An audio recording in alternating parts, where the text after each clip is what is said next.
பார்க்க போகிறோன்னா நல்ல ஒரு அருமையான ஸ்வீட் ரெசிபி தான். என்ன செய்ய போகிறேன்னு பார்த்தீங்கன்னா கேரட் அல்வா தான் செய்ய போகிறேன்.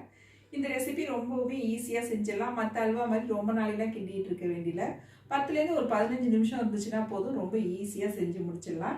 இப்போ வாங்க இந்த அல்வா எப்படி செய்கிறது நம்ம வீடியோக்குள்ளே போய் பார்ப்போம். அதுக்கு முன்னாடி நம்ம சேனலை இப்போ தான் ஃபஸ்ட் டைம் பார்க்குறீங்க அப்படின்னாக்கா சப்ஸ்கிரைப் பண்ணி வச்சுக்கோங்க. கூடவே பெல் சிம்பிள் ப்ரெஸ் பண்ணி ஆல்ங்கிற ஆப்ஷனையும் ப்ரெஸ் பண்ணி வச்சுக்கோங்க. அப்போ தான் நான் போகிற வீடியோஸ் எல்லாம் உங்களுக்கு தொடர்ந்து நோட்டிஃபிகேஷனில் உடனே கிடச்சிக்கிட்டு இருக்கோம். இப்போ வாங்க இந்த அல்வா எப்படி செய்கிறதுன்னு பார்த்துடலாம்.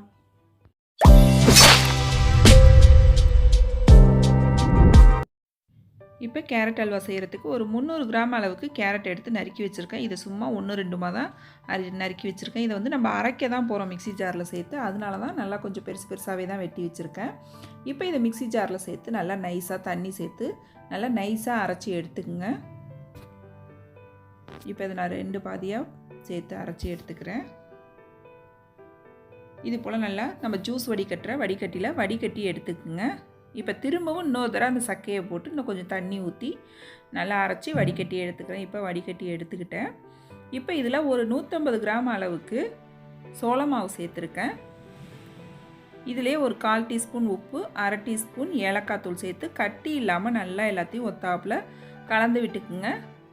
சோள மாவு வந்து கட்டிப்படாது, இருந்தாலும் அதை கொஞ்சம் நல்லா கலந்து விட்டுக்கிட்டோம் அப்படின்னாக்கா அல்வா கிண்டுறதுக்கு நல்லாயிருக்கும். இப்போ கிண்டி கலந்து எடுத்துக்கிட்டேன். இப்போ அல்வா செய்கிறதுக்கு ஒரு நல்லா அடிக்கனமான கடாயாக எடுத்துக்கோங்க. அதில் ஒரு 2 டீஸ்பூன் அளவுக்கு நெய் விட்டு ஒரு 10 முந்திரி பருப்பு உடச்சி வச்சுருக்கேன். அதை நல்லா வறுத்து எடுத்துக்குவோம். இப்போ கலர் நல்லா மாறி வந்துட்டு இதை ஒரு கிண்ணத்துக்கு மாற்றி வச்சுக்குவோம். இப்போ அதே நெய்யில் நம்ம கலந்து வச்சுருக்க கேரட்டு சோள மாவுலாம் கலந்து வச்சுருக்க கலவையை சேர்த்துக்குவோம். அடுப்பை சிம்மில் வச்சுட்டு சேர்த்துக்குங்க.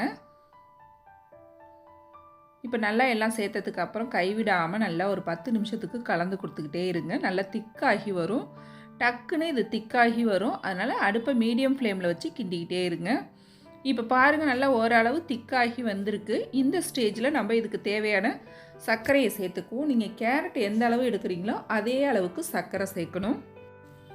இன்றைக்கி நான் 300 கிராம் கேரட் எடுத்திருந்தாலும் 300 கிராம் அளவுக்கு சர்க்கரை சேர்த்துருக்கேன். இப்போ நல்லா சர்க்கரை எல்லாம் கரைஞ்சி இன்னும் கொஞ்சம் நல்லா திக்காகி வரும். இந்த ஸ்டேஜில் நம்ம கொஞ்சம் கொஞ்சமாக நெய் சேர்த்து கலந்து கொடுத்துட்டே இருந்தோம் அப்படின்னாக்கா கொஞ்சம் நாளைக்குள்ளே நல்லா திக்காகி அல்வா பதம் ரெடி ஆகிடும். ஒரு ஸ்பூனாக சேர்த்துங்க. கிட்டத்தட்ட எனக்கு ஒரு 50 கிராம் நெய் தேவைப்பட்டுச்சு இந்த அல்வா செய்கிறதுக்கு. இது கலர் கொடுக்கணும் அப்படிங்கிறதுக்காக லைட்டாக ஃபுட் கலர் சேர்த்துக்கிறேன். இது உங்களுக்கு தேவைன்னா சேர்த்துக்குங்க, இல்லைன்னா நம்மளோட கேரட்டில் உள்ள கலரே போதும் நமக்கு. இதே போல் நெய்யை கொஞ்சம் கொஞ்சமாக ஒரு டீஸ்பூனாக சேர்த்து நல்லா கிண்டி கொடுத்துக்கிட்டே இருங்க. ஒரு ஸ்டேஜில் பார்த்திங்கன்னா நம்ம சட்டியில் ஒட்டாமல் நல்லா சுருண்டு வரும். ஓரளவு நல்லா திக்காகி வந்துட்டு இன்னும் ஒரு 5 நிமிஷம் கலர்னோம்னா போதும். நீங்கள் கம்மியாகவே நெய் சேர்த்திங்கனாலே போதும். ஒரு டீஸ்பூனாக போட்டு கொஞ்சம் கொஞ்சமாக இது போல் நம்ம கலந்து கொடுத்தாலே போதும். டக்குன்னு இது போல் நல்லா திரண்டு வந்துடும். இப்போ பாருங்கள், சட்டியில் ஒட்டாமல் ஓரளவு வந்துக்கிட்டே இருக்குது. நம்ம இறக்க வேண்டிய பதம் வந்துகிட்ருக்கு. நல்லா ஓரத்தையெல்லாம் நல்லா எடுத்து விட்டுட்டு இந்த ஸ்டேஜில் முந்திரி பருப்பையும் சேர்த்துக்குங்க. சேர்த்து நல்லா இன்னொரு 1 டீஸ்பூன் அளவுக்கு நெய் சேர்த்து நல்லா கலந்து கொடுத்தீங்க அப்படின்னாக்கா நல்லா சூப்பராக ரெடி ஆகிடும். இப்போ பாருங்கள், நம்ம ஊற்றுன நெய்யெல்லாம் பிரிஞ்சு வருது. இந்த ஸ்டேஜில் நீங்கள் உடனே இறக்கிடணும். வச்சுருந்தீங்க அப்படின்னாக்கா அதில் உள்ள நெய்யெல்லாம் அப்படியே பிரிஞ்சு வந்துடும். வருது அப்படின்னு தெரிகிறப்ப, அந்த பிரிஞ்சு வருது அப்படின்னு தெரிகிறப்ப டக்குன்னு நம்ம சட்டியை விட்டு எடுத்துடணும். ரொம்ப நாளை வச்சு கிண்டிக்கிட்டே இருக்கக்கூடாது. இப்போ நம்ம இறக்கிடுவோம். அவ்வளோதான், நம்மளோட அல்வா ரெடி ஆகிடுச்சு. இதை நம்ம ஒரு பாத்திரத்துக்கு மாற்றிக்குவோம். அவ்வளோதான், சூப்பராக ரெடி ஆகிடுச்சுங்க நம்மளோட அல்வா. ரொம்ப அருமையாக வந்திருக்கு.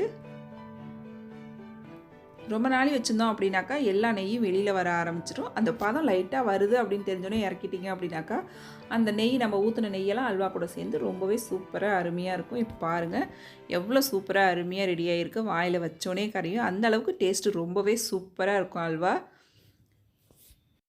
இந்த அல்வா ரெசிப்பியை நான் சொன்ன மெஷர்மெண்ட்டோடு செஞ்சு பாருங்கள். ரொம்ப அருமையாக சூப்பராக வரும். செஞ்சு பார்த்துட்டு எப்படி இருக்குன்னு எனக்கு கமெண்ட் பண்ணுங்கள்.